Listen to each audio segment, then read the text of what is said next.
Hey, welcome to Talk Spill. If you're new to the channel, welcome. If you're not new to the channel, that means you've been here before and you loving the content. Hey, Spiller babe. All right, so have you guys ever had a female friend? I'm talking to ladies now. Have you ever had a female friend that it started off innocent, great friendship, everything was on point, the biggest cheerleader, but then one day you realize she doesn't just admire you, she's studying you, she wants to be you? Isn't that some scary-ish? That's some scary stuff. And the envy is louder than the love? Woo! I think we all have been there at least one time. Drop it in the comment section. Okay, let's get into this. Okay, y'all. So what would you do if you found out your best friend wanted your life? So long story short, you end up finding your man, the love of your life or whatever, and then he engaged to you. Y'all planning y'all wedding and all this good stuff. So you and your homegirls throw a little engagement party, all that. Y'all have fun, y'all have strippers and all of that, right?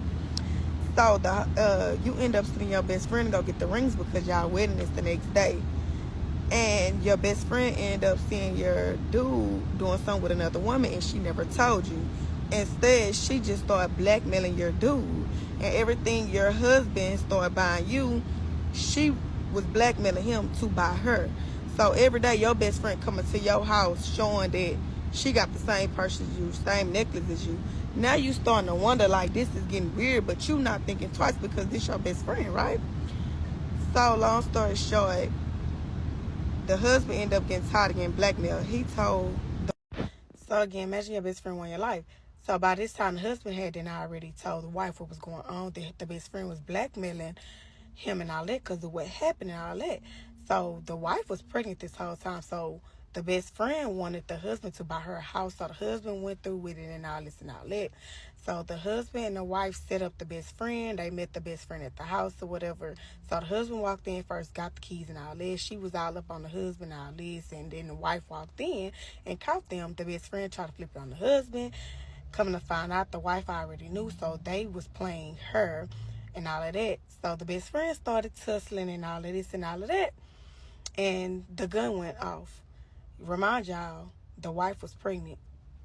5 years later, while the husband and the best friend was together raising their lady daughter, and they had the daughter thinking that the wife was her godmama and the best friend was her real mama. Long story short, that shit happened in real. Y'all, this story tell basically, watch who you hang around. You never know who out to get you. You never know who really playing that role like they like you and whatever the case may be. But this was a Tubi movie. Y'all need to make sure y'all go watch it. I believe it's called Maid of Honor. It was a really good movie. And it was scary because people really live like this every day. Motherfuckers will be up under your skin and be snakes. So I feel like that was a good movie. Make sure y'all go watch it. This comment is referring to a jealous girlfriend that I had back in the day. Stick around because you will not believe what I have to show you at the end of this video.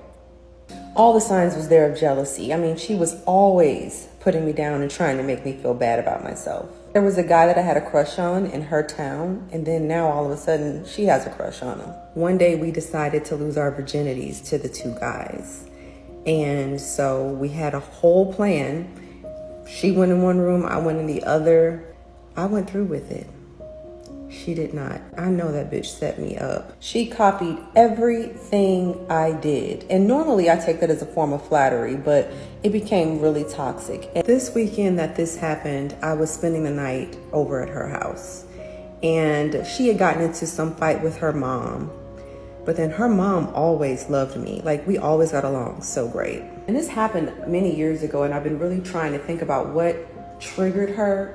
But I really think it was just the fact that her mom was being so lovely to me and so nice to me. I was in the bedroom, in the doorway, talking to her mom while her mom was laying on the bed. She happened to have a cordless phone in her head.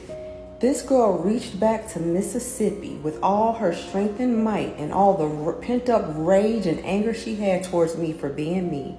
And she hit me so hard across my face. The next thing I remember is just liquid, but just warm liquid running down my face. And then you guys, I just remember not being able to breathe and really like just gasping for air.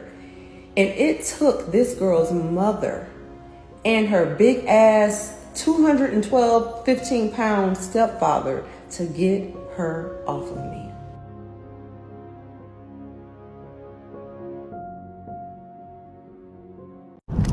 Guys, when I say I almost died, my own best friend tried to kill me.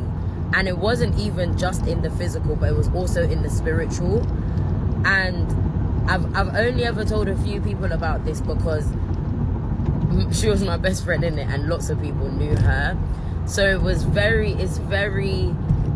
hard to talk about, but I want people to be aware of the kind of people around them, and I want people to be very, very prayerful about the kind of people they have around them, and be very prayerful about the food that you eat. Okay, now let me tell you what happened. So I had a dream that two of my friends came to my house and they gave me some black stuff.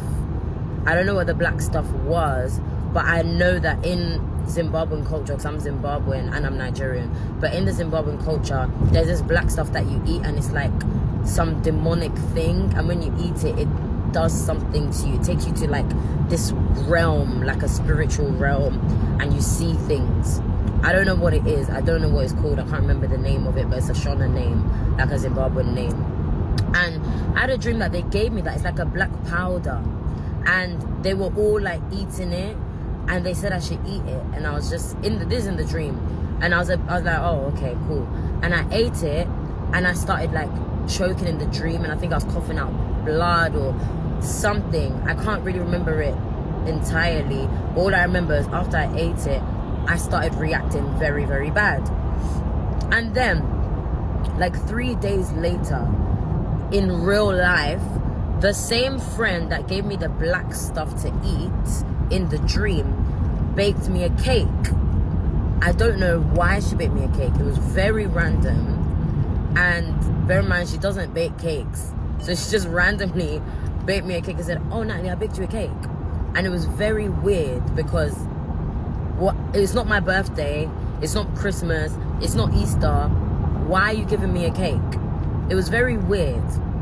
And I was a bit skeptical, but I thought, you know what? This is my best friend. She wouldn't do anything to me. And to bear in mind, I've had multiple different like warnings about this best friend. My mom, my dreams, God, like multiple different warnings about her. And just the way she behaves, she's a bit funny. She's not my best friend anymore, by the way. But I had this dream, right? And this dream was a warning. So after I took the cake, I was a bit skeptical about it. I just took it home with me, and I didn't pray over it. I normally pray over everything I eat. I didn't pray over it, but I ate it. Please tell me why. This is in real life now. Please tell me why. The minute I ate it and swallowed it, I started choking and I started vomiting. I went to the toilet. I was vomiting out blood. And I was thinking, what? And I couldn't breathe. Like, I felt like I was actually going to die, because I think it was in a place in my throat where it's like the air hole, the air pipe. Listen, I'm no scientist. Please don't be slaying me in the comments, but it's that airway pipe. I think it went into that pipe instead. And then I started choking and I was coughing out blood, and it was very hard to breathe, and it was very hard to try and like get myself back. Like, you know when you're like like I was literally going through it. I'm laughing now, but it wasn't funny in the moment. And there was lots of blood coming out, and I was panicking. And luckily I had a friend over, and they were like, oh my gosh, like, are you okay? What's happened? They gave me water. And that was like a near-death experience for me that I had with food. It was the worst experience in my life. And after that, I knew, yeah, this friend, because my mum warned me. I had dreams about the friend. God was warning me, and I didn't want to listen. And they had their own insecurities, and they would cut me off at random times, and I wouldn't understand why. Then they'll just come back randomly in my life, and that'll be in a point in my life when things are going well.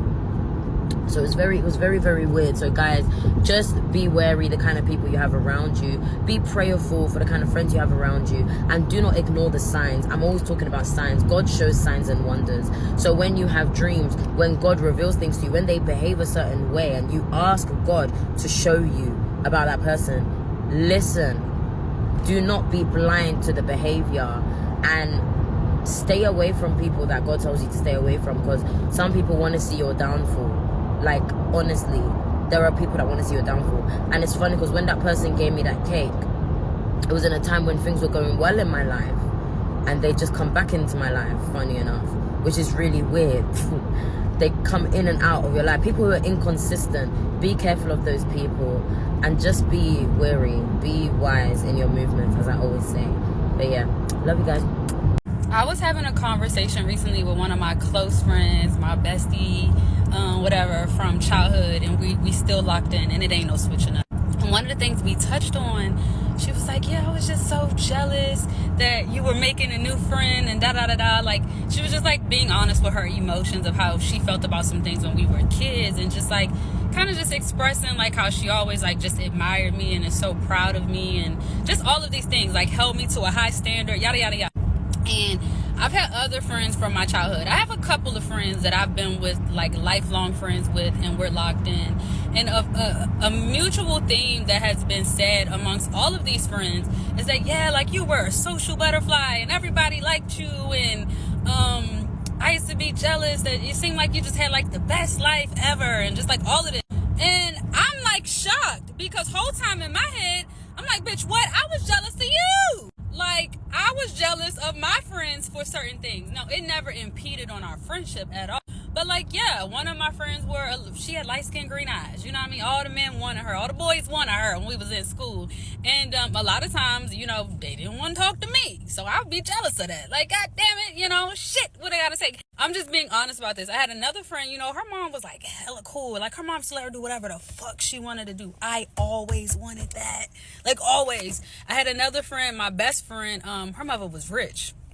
Man, her mother used to buy her everything. She used to buy me stuff, like, and I was jealous. Crazy.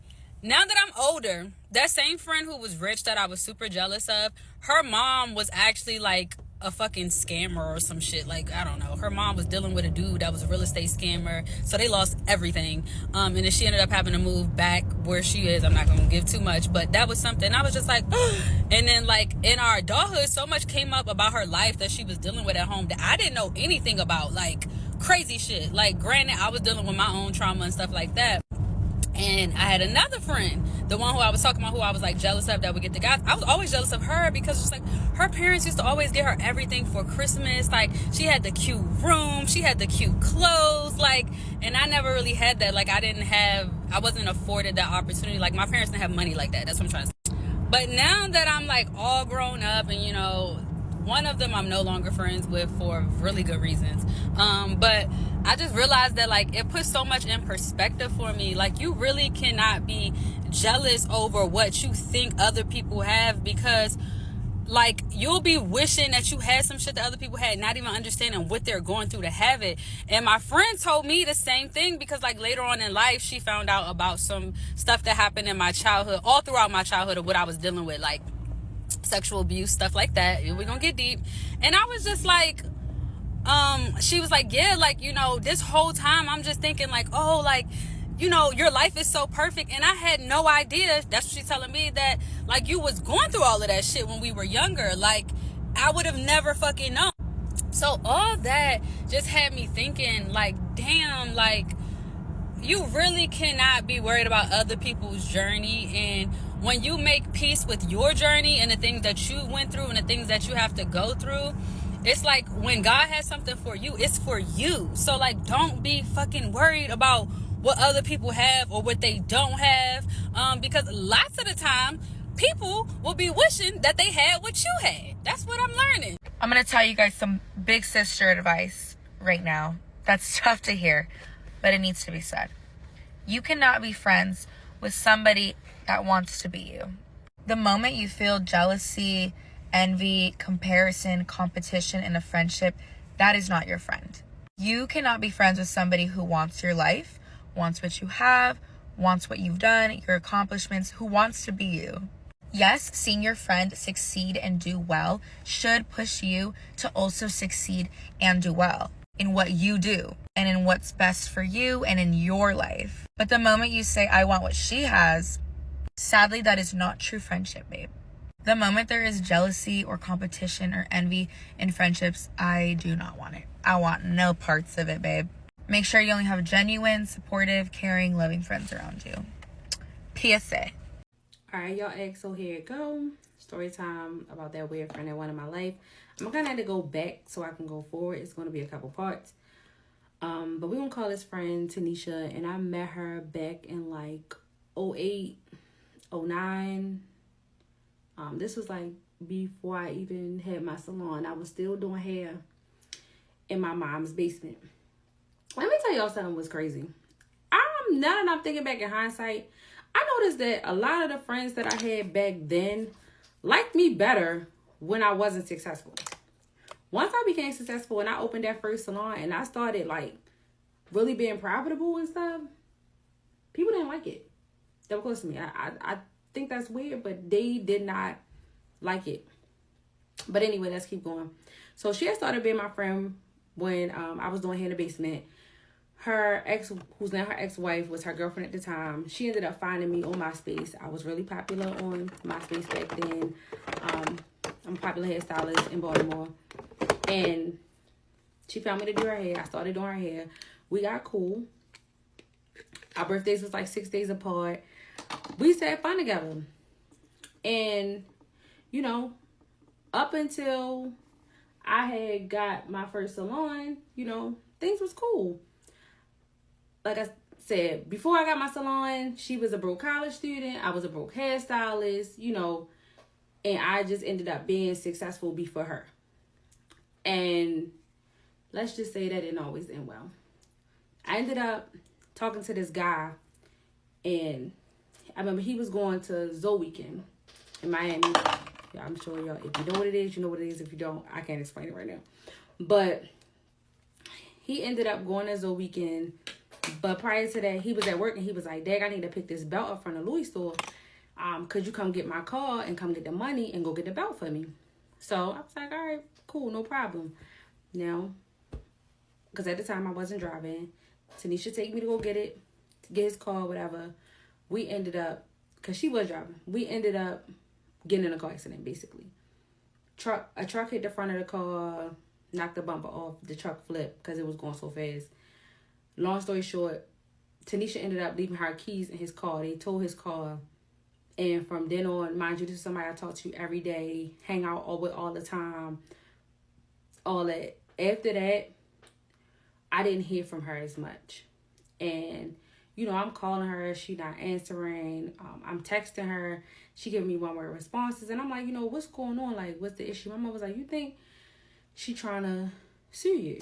Like, she trying to create some distance so she could see you in this car accident. And I'm like, you know, I said, I don't think she would do that. I mean, I hope she wouldn't. My mother always said this one line, keep them bitches in front of you. And I've always kept them bitches in front of me since then. But, you know, I'm like, what's your issue? And she was like, you know, my keys are in that car. I need to do this. I need to do that. And I was like, you know, I'll go get your keys. It's not an issue. I was like, you know, I don't understand what you have an attitude with me for. And it was just like she was trying to pick at arguments. So I was just like, look, you don't, when it all boils down to this car accident, it's not on you. Like, it's on me. I have a whole lot more to worry about than you. I can go get your keys. Whatever. I'm telling her I'm going to go get her keys. She's still trying to give me attitude. And I just flipped. Because it was like a day later. I just flipped on. I was like, check this out. You keep trying to give me attitude. You keep trying to be smart and create distance. Like, keep it 100 with me. Are you trying to sue me in this car accident? Because if you going to sue me in this car accident, I'm going to let you know right now, bitch, I'm going to beat you the fuck up. Because as a friend, I don't think you should be trying to sue your friend in a car accident. Oh, my God, you're crazy. I would never try to sue you in a car accident. I can't believe you just threatened me. Blah, blah, this and the third. And I'm like, yeah, this not sounding right. Get her keys. And when I'm on my way back from getting her keys, she wouldn't even show up to get her keys from me. She sent her father to my salon. My mother said while she was in there, the father was just pacing back and forth, and he was like, oh, this is a nice salon. Like, how long y'all had this? Oh, y'all must be getting a lot of money. And this, that, and the third. And my mom was like, yeah, I think they trying to sue you. And I think her father putting it up to you. Now, putting her up to do it. Now, let me tell you one thing about my mother. When she say something, she is really wrong. She got Jesus on the main line. He be knowing. She be knowing some stuff that he be telling her. She be knowing. So I gave her the keys. I really didn't hear too much from her after that. But her foster mother, because she was a foster child, her foster mother came and got her hair done. And she was just like, I'm not speaking to Tanisha right now. And she said, I wasn't going to say nothing, but I really like you. Like, I consider you one of my daughters. Like, you're a really good friend to her. And she was like, her father was putting her up to sue you in a car accident, which was her biological father. And she was like, I told her, like, that is cruddy. That is not okay to sue your friend. All this over some money. And that's your friend. Like, that's a real friend of you. And you want to sue her. Like, I'm not cool with that shit. And if you do it, you got to get the fuck out of my house and you can't come back around here. So they got into it about it. And I was just like, wow, like, she really was going to try to sue me. So that was the first time, like, we had fell out. Luckily, she didn't sue me, but I think she didn't sue me because I had said what I said to her. Like, look, I feel like you trying to sue me, I'm going to beat your ass, basically. But we'll get into part 2. I didn't speak to her, I'm going to say, for like 4 years. And then we got cool again. And that's when it started getting extra weird. But let me know if y'all want part 2. I just saw a post that said, my best friend's boyfriend treats her so well that I low-key wish he was mine. This asserts something I've always said. You cannot be friends with people who want your life. Covetous friends. That's what we're going to call them. Covetous friends. When a friend is covetous and they want your life, they see you as a blockade. You are a blockade between them and their happiness. Even in their niceness, they will have resentment. The resentment will build up and eventually manifest one day. They will do something or they will say something that proves to you that all along they were an op. You may even see it in the actual friendship right now if you have a covetous friend, whether it's backhanded compliments or acting as if they're in competition with you. They may even mirror or imitate you in ways that seem creepy. I mean, we copy our friends at times, we imitate our friends at times, we're influenced by our friends. I don't dispute that, but they're going to do it in ways that make you feel uncomfortable. Covetous friends, oh my God, they love seeing you struggle. When you're happy, they struggle to hide how irritated they are. But the scariest part about it is that in envying your life, in wanting your life, they will find ways to eventually sabotage all the good that you have. Or at least they will try to sabotage it. Anyway, yeah, stay away from these covetous friends, these friends who want your life. Friends can be inspired by you. Friends can be impressed by you. But if they want exactly what you have, and that becomes clear to you, run away. You can't be friends with a bitch who wants your life. And you can't be friends with a bitch who always want to be in competition with you. Because the same bitches who you call your dog, your day one, your blood, your sis, your woe, be the same bitches that be hating on you. Be the same bitches that get amongst other bitches and try to dirty make your name. They be the same bitches who be behind the fake pages, who be sneak dissing you, who be semi-throwing shade. See, you could tell when the bitch got insides for you or when the bitch got pressure for you. A bitch fall back from commenting and liking on your status. A bitch stop double tapping your pictures. A bitch only call you when shit get hot as July. See, when your fallback game be serious, you don't give a fuck about a hoe. And when you know a hoe hating on you, that's when you apply more pressure to them bitches.